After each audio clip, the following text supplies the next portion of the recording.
Did you guys know that Quentin Tarantino was actually considering doing a Luke Cage movie at one point?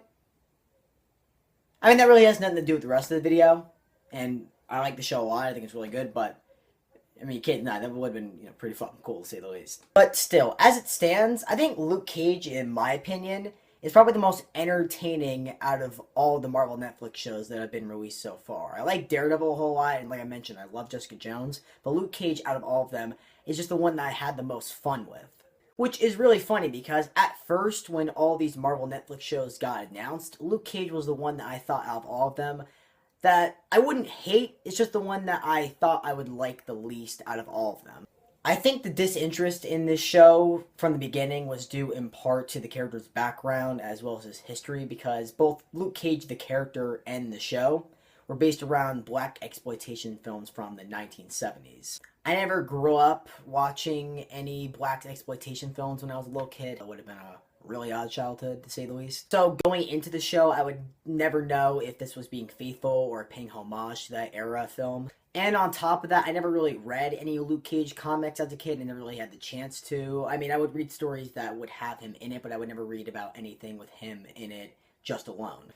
So yeah, I really couldn't throw my hat into the ring on this one. I really didn't know what to expect from Luke Cage. And on top of that, I really didn't have too many high hopes with it either. But it came as a huge shock to me just how entertaining this show was. Like, it also has probably the best supporting cast as well as main leads that we've seen in the Marvel Netflix shows. Mike Coulter as Luke Cage is great in the show, and is actually one of the few comic book superhero characters who I can cite as a great role model for kids as well as people just looking to do good in their life. They actually compare him to Captain America later in the series, which is probably the best way I can describe him in the show, is he's Captain America but bulletproof. But that kinda hinders his character a little bit throughout the show. He's not the most interesting of the Marvel Netflix characters. Hell, he's probably not even the most interesting MCU character that we've ever seen before. He's not bad, just kind of been there and we've kind of seen it before. But Mike Coulter keeps you coming back and really makes you like the character of Luke Cage just because of how charismatic he is in the role. I mentioned how this show has the best supporting cast out of all the Marvel Netflix shows we've seen so far, but it also does the best job out of balancing all these supporting characters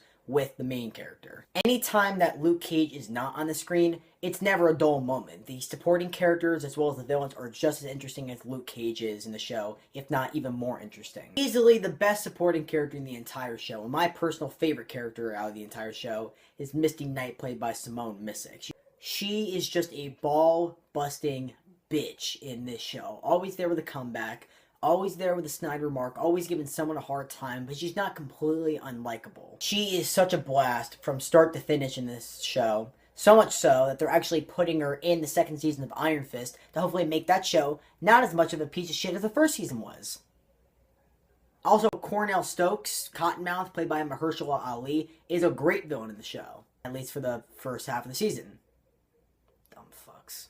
A lot like Luke Cage in the show, he's not the most interesting out of all the characters. Hell, he's not even the most original villain that we've ever seen. In fact, when we actually learn his backstory and the reason why he became the guy that he is today, it's definitely not the most original backstory we've seen for any villain. Hell, you can even compare it to Kingpin's backstory from the first season of Daredevil. But a lot like the Kingpin from the first season of Daredevil, what makes him such a great villain in this show is that he's just a simple, honest guy. He's not looking to take over the world or anything like that. He's just a guy running a business, trying to make money, trying to run a club up in Harlem. That's it. Hell, what gets the ball rolling in the show, what gets the plot moving, and the reason why Cottonmouth is the main villain is because he's just a guy who wants his money back. He just got ripped off, was part of a really bad weapons trade, a really bad weapons deal, and he just wants his money back so he can run his club in Harlem. That's it. Simple as that. He's both one of the best aspects of the show, but at the same time, he introduces the worst aspect of the show because, spoiler alert, guys, he gets killed off about midway through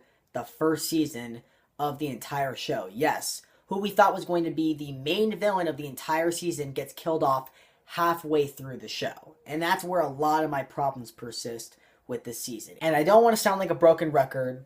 I don't want you guys to feel like I'm just repeating my criticisms from this video, but a lot of my problems that I have with Luke Cage Season 2 almost match identically with the criticisms and problems that I had with the second season of Daredevil. The season is split into two separate sections. You have the first 6 episodes, which are all self-contained, perfect in their own right. The story, there's a beginning, middle, end. It's perfect the way it is. And then you have the last 8 episodes, which are not bad by any means, but they're not nearly as good as those first 6 episodes. My main problem with those last 8 episodes are not really because they're that bad, but because those last 8 episodes should not exist, period. Because those first 6 episodes were all self-contained and had a definitive ending. At the end of episode 6, we see Cottonmouth finally going to jail after 6 episodes of trying to prove him wrong. But then, out of nowhere, for no fucking reason really, at the beginning of the 6th episode, he's seen getting right out of jail, completely retconning and completely ruining everything that happened in the last episode.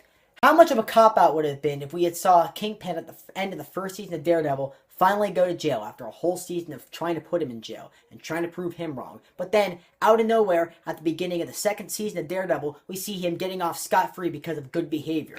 Well, that's pretty much what they do here. To make matters worse, like I said, it's not even like they keep him around for that long. They end up just killing him off completely towards the middle of the season. So why the fuck did you bring him back anyways? You could have just kept him in jail and at least had the possibility of bringing him back for a later season or even a couple episodes later. Now, before they introduce another main villain into the fray, they actually have Cornell's cousin as the main villain, Mariah Dillard, and she, in her own right, is a good villain. She's more of an accomplice towards the beginning of the show, but by the middle of the show, when she actually kills off her cousin accidentally, she is actually the one committing all the crimes, pretty much carrying on the family legacy, which I thought was interesting and kind of a cool twist. But then, like I said, they introduce another villain on top of everything else going on in that, in the form of Copperhead, who is easily, in my opinion, the most over-the-top and overblown supervillain I've ever seen in any comic book movie or TV show in my entire life. And I get it. Oh, the show is based off of a black exploitation film from the 1970s. On top of that, it's a comic book adaptation. These are two very big and over-the-top and overblown forms of storytelling. But even then, he just comes the fuck out of nowhere, quoting Bible verses like he's Jules from fucking Pulp Fiction and making movie references. You think this would be a character that I like, but after a while, he just gets fucking annoying, and really that's just because he acts nothing like any of the characters that we've seen before. All the other characters before this have been pretty down to earth and pretty realistic, but then this guy just shows the fuck up out of nowhere, going nuts, eating up the fucking scenery every chance he can get. To make matters worse, at the end of the season, he comes out with this big giant power suit, which looks really fucking stupid, and yeah, they point it out in the show and they say it looks stupid, but that doesn't make it any less stupid. It's still, in the end, it's just fucking stupid. That matches Luke Cage's power set. He has super strength and he's bulletproof. And anytime I saw this scene, and anytime I still see this scene, I immediately flash back to the ending of the first Iron Man movie. And yeah, it was just as stupid there, where you just have a big bad version of the Iron Man suit. And then here you have a big bad version of Luke Cage. Nothing really original, just the same power set, just an evil guy.